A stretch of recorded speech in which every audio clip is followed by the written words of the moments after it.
Thank you, Program Director. Honorable Deputy President, the esteemed Mr. Kathrada, Minister Hanekom, esteemed guests. Firstly, I want to say that it is an honor and a privilege, Mr. Kathrada, that you are still with us at this stage in the life of our country.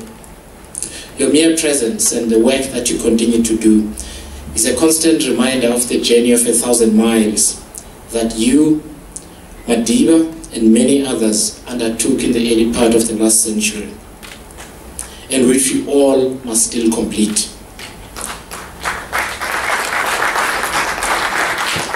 This work is filled with many difficulties, many detours, and many distractions, chief of which is the collective inability of our generation in particular to stay committed to cultivating, growing, nurturing, and delivering the fruits of the freedom it cost so much to bring about. That duty requires that we stay true to the principles that inform the constitutional order of our republic, not just the laws that are meant to give it practical expression to those principles. Mr. Deputy President, it is also more than appropriate that it is you who deliver this lecture, specifically at this foundation, on the 20th year of our democracy, and but a few days from the first anniversary of the passing of our beloved first democratic president, Nelson Rolihlahla Mandela. As chair of the Constituent Assembly that delivered this constitution so many of us are so proud of, and yet we fight so much about, I cannot think of a better person to answer the questions the foundation correctly believes need urgent answers tonight and in the future. I wish to thank you for your insights tonight. To begin my brief contribution tonight, I shall go back to the 5th of February 1999. The occasion was the opening of Parliament, which we all like to call the SONA, State of the Nation Address.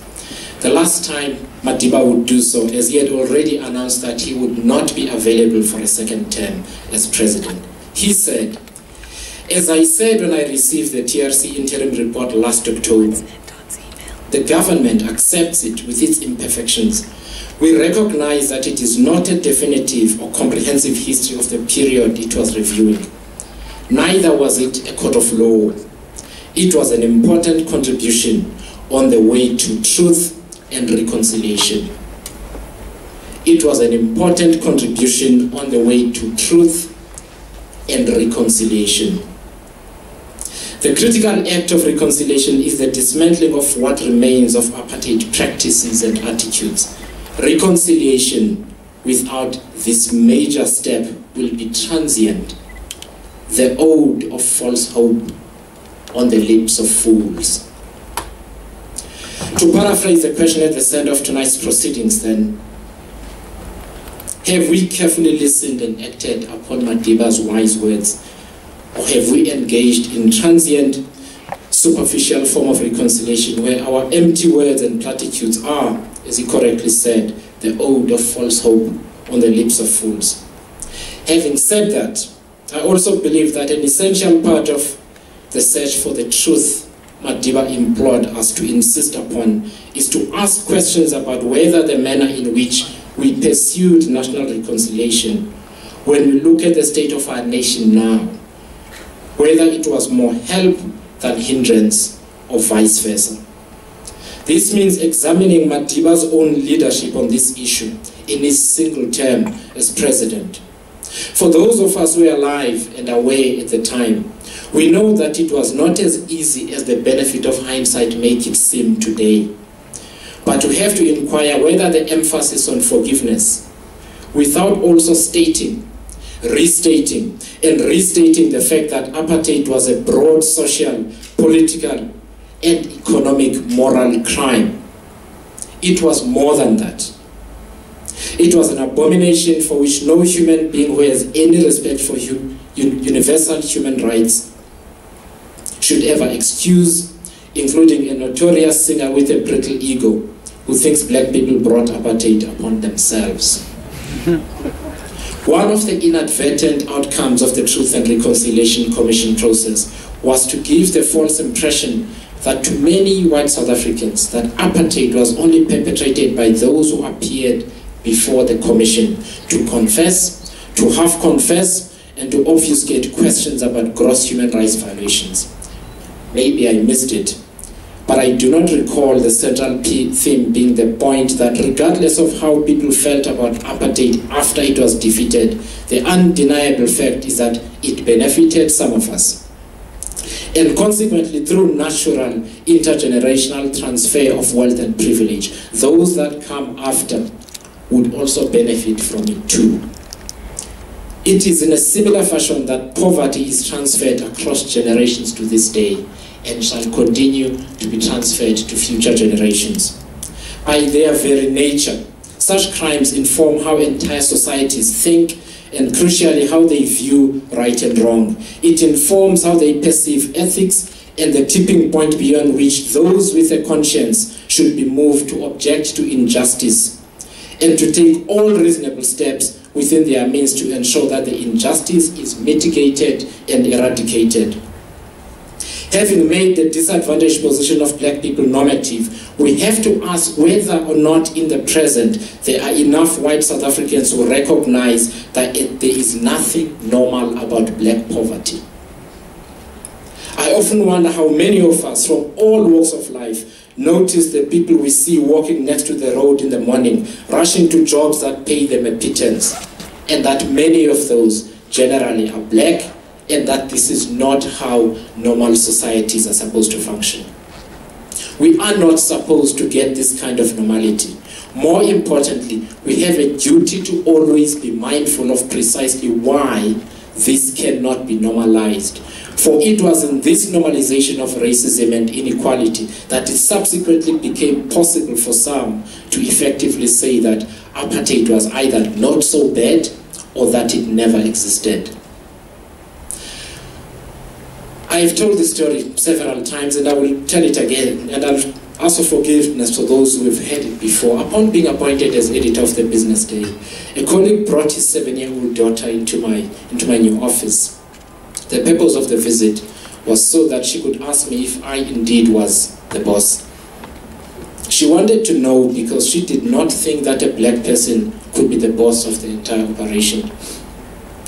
My colleague and I did our best to assure the little one that this was quite normal and that she is very likely to be a boss one day.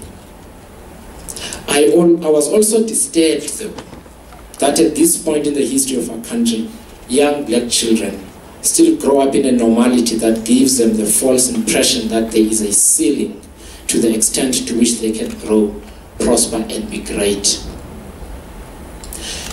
It is at this point, Mr. Deputy President, that I want to put you in your capacity as a political leader during our transition and your contemporaries on the spot. It seems to me that at some point after 1994, we were enveloped by a belief that legislation and policy were the alpha and omega of the social change that so needed to happen. Which change would give us a new normal, a just normal, where every day more South Africans would find meaning in the freedom your generation, Mr. Deputy President, had been prepared to die for. We have a slew of laws and policies which were aimed precisely at this outcome. The Black Economic Empowerment Act came as early as 1998, a mere 2 years after the adoption of our Constitution in 1996. We have had many, many more.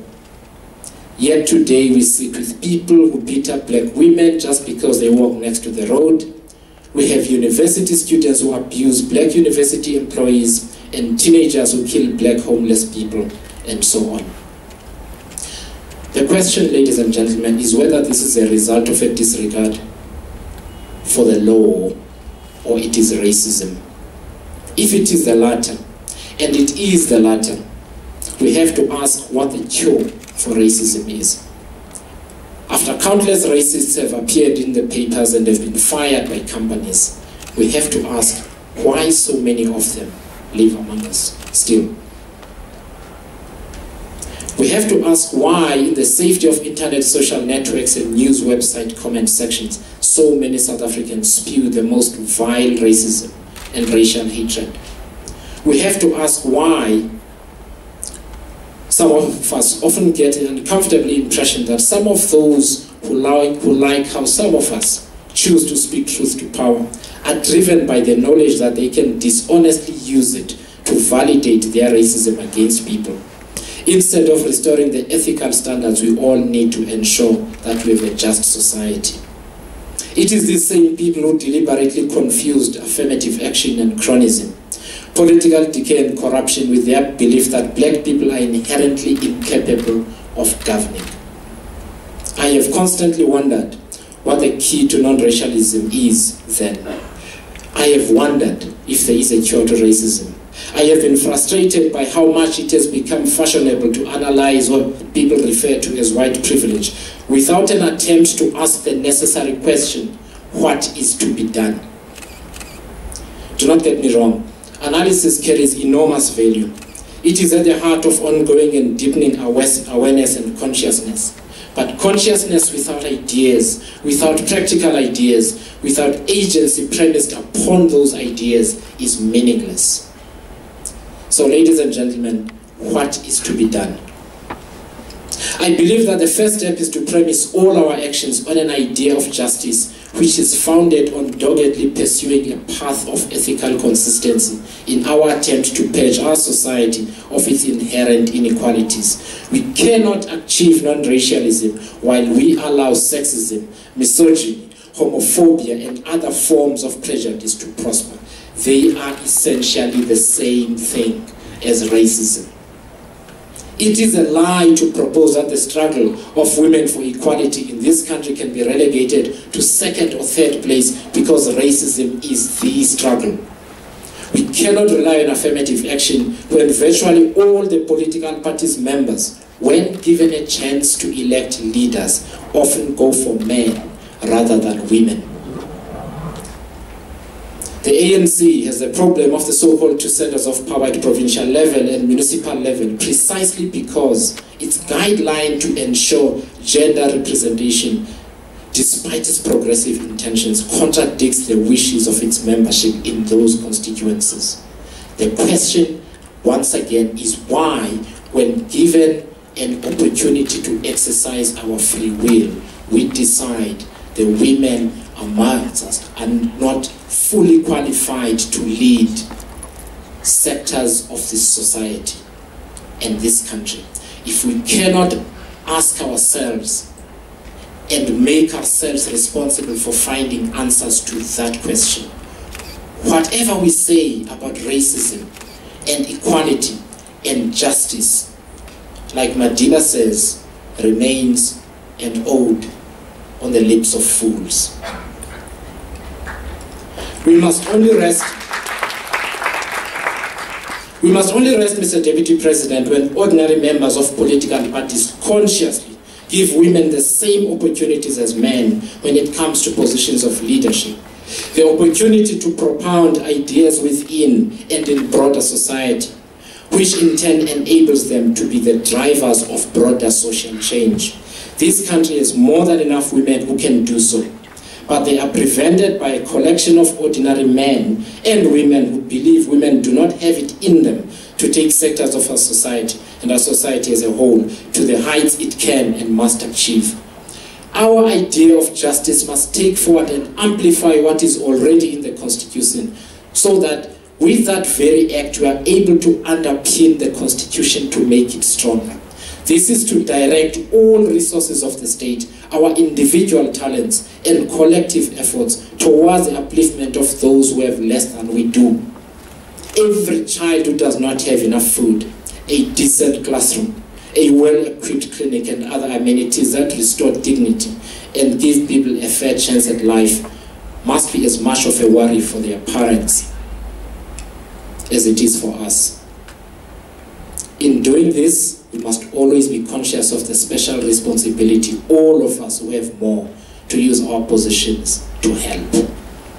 It is in this context that the conversation about the role of white South Africans in nation building should be premised, not how many times they've been to a Soweto derby or went to Orlando Stadium to watch the Super 14 final the other year.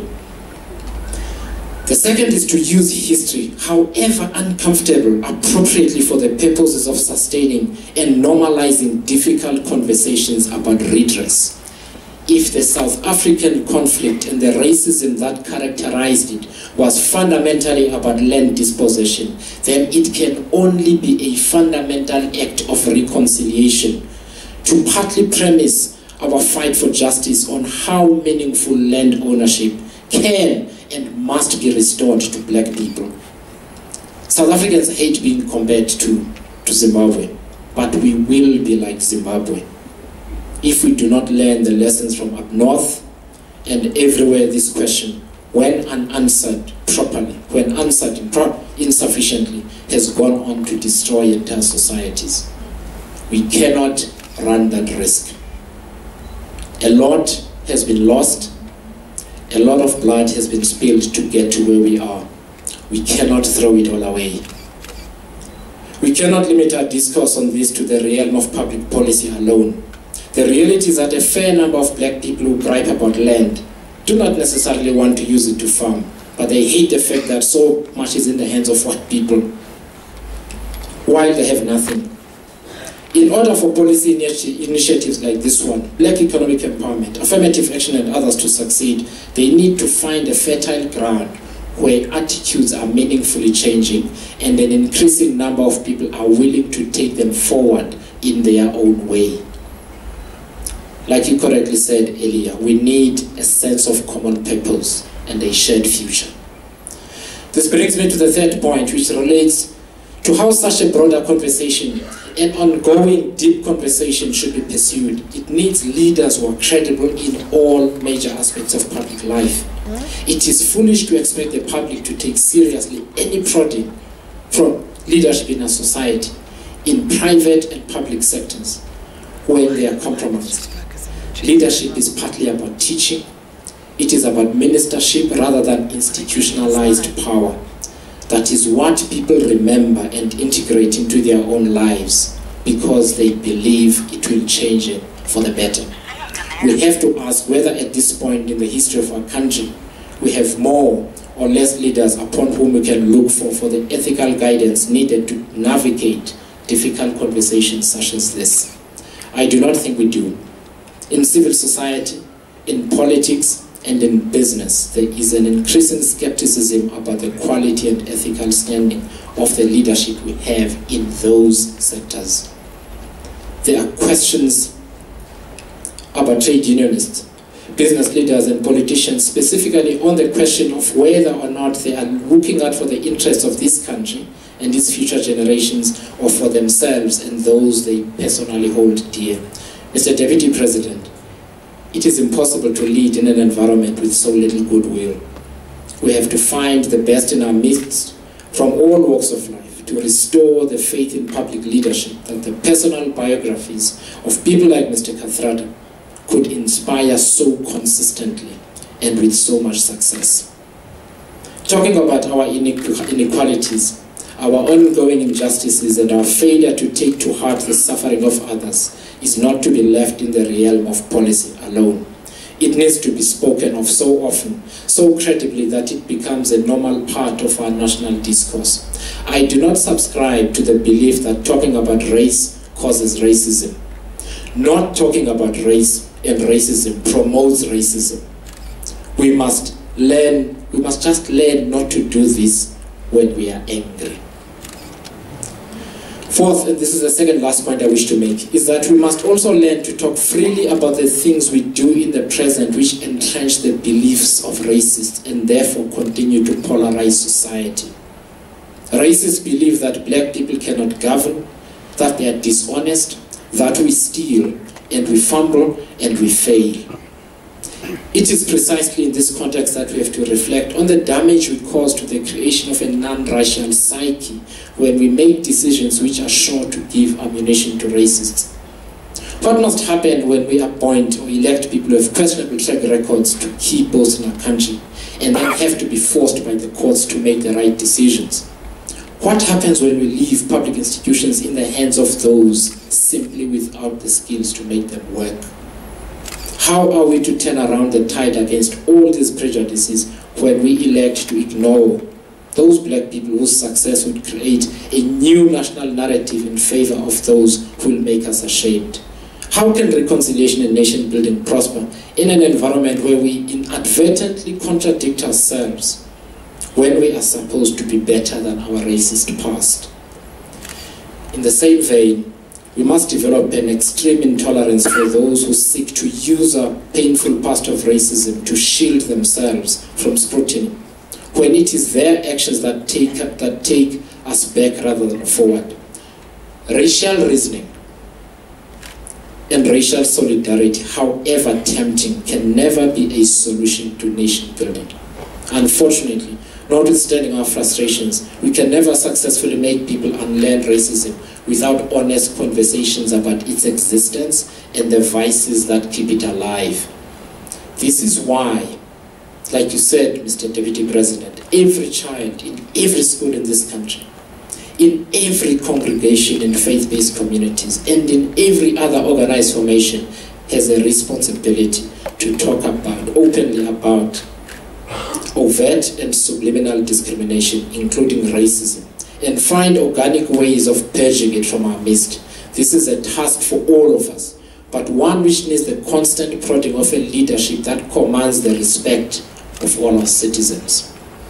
Finally, as we approach the anniversary of Madiba's passing, we need to look back at the past year and honestly ask ourselves whether our actions would give people like him, like Andrew Mlangeni, like Ahmed Kathrada, and others, reason to believe that their sacrifice and the loss of life of many unsung heroes of our fight for freedom, reason to be proud or to be ashamed. When all is said and done, it is precisely the distractions that we have created and kept ourselves busy with that contribute to the culture of negligence of the larger responsibility to build a united nation, not a collection of bitterly contesting interests. I am humbled and grateful, if somewhat totally surprised and intimidated at being asked to share my thoughts on this today. However scared I was, and however nervous I was, I felt this is a very important conversation, and I hope it shall not end today. I thank you.